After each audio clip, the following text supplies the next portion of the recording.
If you started 2017 with a resolution to lose weight or get fit, then you may have found that you need some extra help and motivation by now.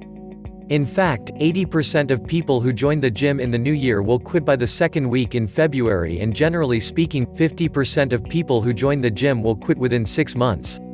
How much exercise do we need? That's the $64,000 question.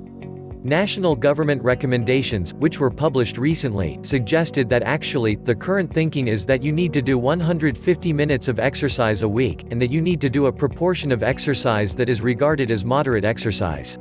It is felt that if you go to the gym 2 or 3 times a week, that's the kind of levels of exercise you need to do. However, there is some evidence that even people who don't exercise throughout the week, but manage to fit their activity in at the weekend, so they go walking or they play part of a sport club, have the same outcomes in terms of health and disease as people that exercise throughout the week. The so-called weekend warrior effects of people that have a sedentary job during the week, but exercise at weekends has been shown to actually be as beneficial as exercising throughout the week. And that's a really interesting finding because we know that spending more time sitting down is very bad for us. So there isn't really a set figure that's backed by hard science. The most important thing is to be as active as you can manage. So if you can manage to go to the gym 2 to 3 times a week, great. If you can only manage to go to the gym once a week, then make sure that on your non-gym days, you're being as physically active as possible. So every hour make sure you get up from your desk. If you work at a desk, walk around, get the blood moving, get your legs and your muscles contracting. If you're walking around an office, then that's better than sitting down, and if you get the opportunity to take the stairs instead of the lift, which is a big thing as in Aston University because we've got 7 stories, then try and take the stairs. It's really good exercise. What about training for long durations? I think it'll depend on the training that you're doing. It's important to make sure you're not having a negative effect on your health by overtraining. So if you're doing training that's at a relatively moderate intensity for 2 hours, then it's going to depend on the individual. Some individuals have a body type which is going to be able to support that level of exercise. Athletes, elite athletes particularly, will cope with 2 hours at the gym absolutely fine. If you're a newcomer to exercise, and that's really what we're talking about, as most people that are making their New Year's resolutions and maybe are struggling to stick to them, 2 hours at the gym might be too much. And in terms of trying to maintain that motivation, make sure that what you're doing is manageable.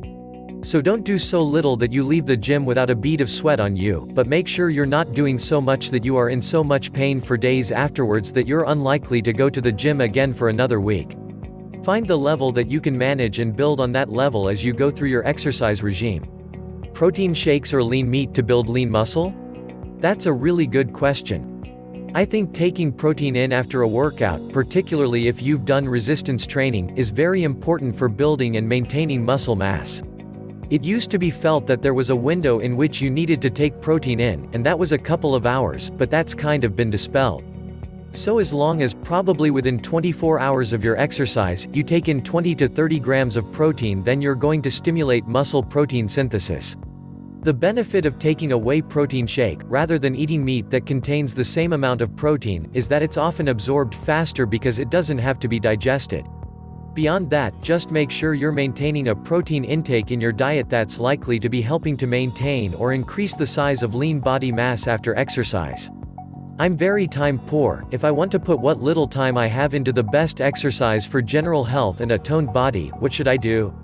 I think many of us are time poor. The key is understanding that exercise doesn't have to be in large chunks on set days. So make sure that you're walking as much as you can throughout the day.